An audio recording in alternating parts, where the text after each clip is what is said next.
My name is Marcus Taylor. I'm 36 years old, a mechanical engineer from Denver, Colorado. For the last 10 years, I live like a man with a vision, working weekends, eating ramen some nights, driving the same scratched-up Honda, while friends bought new Teslas, and stashing away every bonus check and tax return into a savings account labeled Our Future. That R was me and Vanessa, my wife of 7 years. We met during a snowstorm outside a movie theater. She slipped on the ice, and I caught her. It felt like fate had handed her to me in that moment. I spent years believing that, years being blind. Vanessa was the kind of woman who lit up a room. Blonde hair, green eyes, a laugh that made people turn their heads. She worked in interior design, freelance for some upscale firms.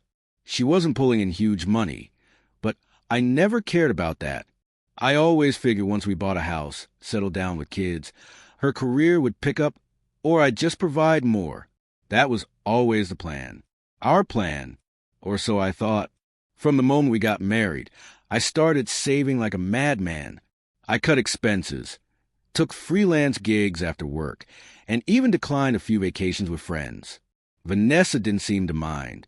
She liked the idea of having something big to look forward to, a 5-bedroom home in Cherry Creek, annual holidays to Italy, maybe even a lake house down the line. At least, that's what she said she wanted. Vanessa had tastes far more expensive than our income allowed, but I made excuses. She grew up spoiled. It's not her fault. I'd say to myself. I believed she'd adapt. She was always scrolling Pinterest, showing me aesthetic kitchens and designer nurseries. I interpreted that as commitment, not vanity. In my head, she was my partner. In reality, I was financing her lifestyle while she lived a separate one behind my back. It all started with a receipt. One Thursday night, I came home early from a job site. She wasn't expecting me. I set my keys on the counter and noticed a receipt from a high-end seafood place. The kicker? It was dated for the previous Friday night, when she'd told me she was at her sister's apartment helping with a nursery project. I didn't jump to conclusions. Maybe her sister had treated her?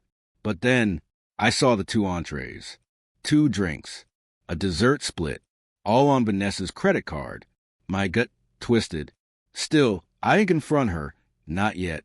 That night, I checked her phone while she was in the shower. It was wrong, I know, but I had to be sure. And there were messages, dozens, from a guy saved under the name Veronica. Clever, but not clever enough. The texts were explicit, both emotionally and sexually.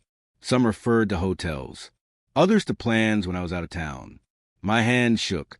I remember sitting on the edge of the bed, feeling my entire reality collapse around me.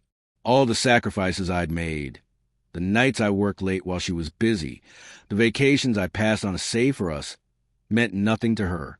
She'd been living 2 lives. Here's the part that surprises people. I didn't confront her.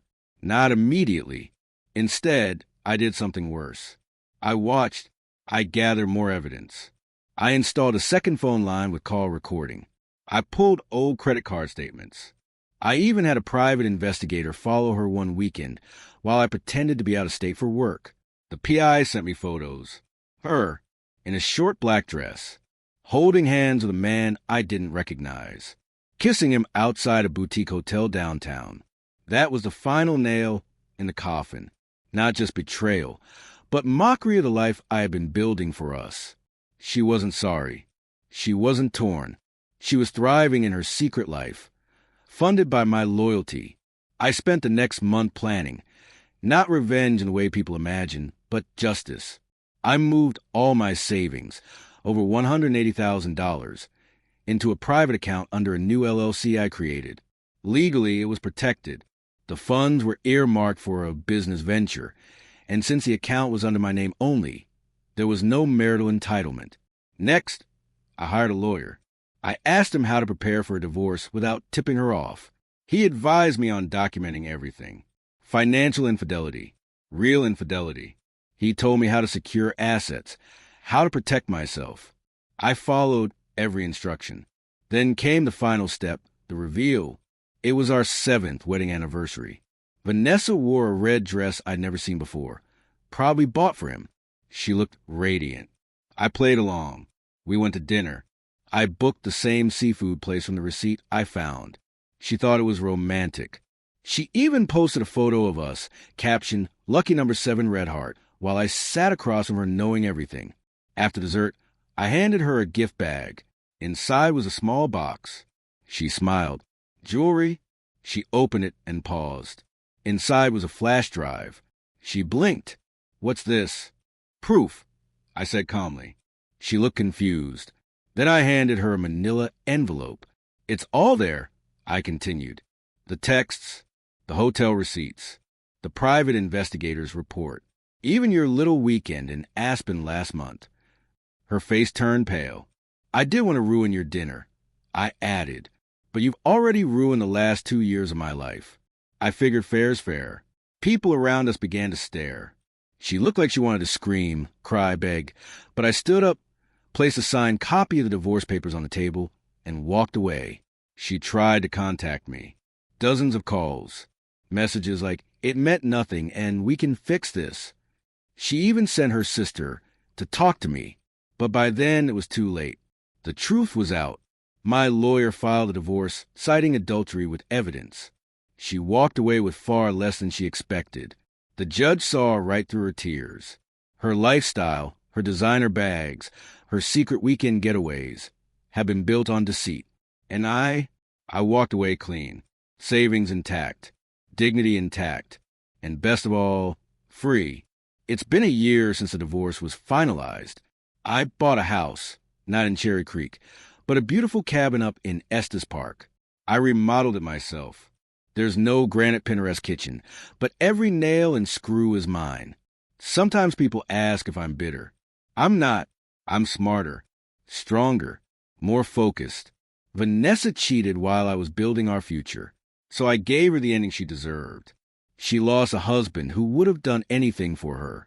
I lost a woman who didn't deserve a minute of my time. Fair trade, if you ask me. A few months after the divorce, word got around. Denver isn't a small town when it comes to population, but in terms of reputation, it might as well be a high school cafeteria. People talk, especially in Vanessa's circles. The boutique design scene, the event spaces she used to schmooze her way into, the wine and cheese parties she lived for. When people found out what she did, how she cheated on a guy who was saving every penny for their future while she played house with someone else, her image cracked like cheap porcelain. She lost a few clients. One even posted a vague but scathing review about a designer who brings chaos into homes as well as marriages. I never said a word publicly. Never needed to. I let her bury herself. You might be wondering, what happened to the guy she cheated with? Well, turns out he wasn't just some fling. His name was Trevor. Yeah, Trevor. Financial advisor. Recently divorced. Slick in a used car salesman kind of way. Probably sold Vanessa the fantasy she always secretly wanted. Fast money, high rises, skipping the grind. They moved in together shortly after the divorce. She probably thought it was fate. Her true love, now finally free. But you know what's funny? 3 months in, Trevor ghosted her for nearly a week. She posted vague quotes on Instagram like, "Sometimes the people you choose don't choose you back," and "Healing isn't linear." You know the type. A friend of mine who still followed her said she deleted every photo of him shortly after. Quietly, like it never happened. I didn't smile, not outwardly, but inside, there was peace. Because karma did what it always does. No theatrics needed. I didn't plan on meeting anyone new. Honestly, I thought I was done. Love felt like a con. Commitment felt like a setup for pain. But then came Jenna. She wasn't flashy. She didn't wear designer clothes or drop manifestation quotes into every conversation. She was real, smart, direct, and driven. We met at a woodworking class. I joined to stay busy post-divorce. She was building a bookshelf. I was carving a table leg. We joked. We saw each other again. Then again. Months passed, and nothing felt forced. She knew my story. I told her everything. Raw. No filter. Her response? "You didn't lose a wife. You lost an anchor." That's different. That stuck with me. We're not rushing anything. She has her life. I have mine. But somehow they work together. For the first time in years, I don't feel like I'm dragging someone toward a dream. We're walking there, side by side. Last month, I received an email from Vanessa. Just one sentence. I hope someday you can forgive me. I didn't reply. I didn't delete it either. I just stared at it for a moment, then archived it like you do with old bills. Something once important but no longer relevant. Forgiveness isn't always about replying. Sometimes it's just about choosing not to carry someone else's guilt with you anymore. To anyone reading this who's been cheated on, lied to, made to feel small while they were building something real, let me tell you this. You are not the fool. You are not the failure. You are the investor who bet on the wrong stock. But guess what? That doesn't mean you're broke. It means you're wiser now. And your next investment? It'll be you. Because when someone betrays you while you're saving for their future, they're not ruining your life. They're removing themselves from a chapter they never deserved to be in.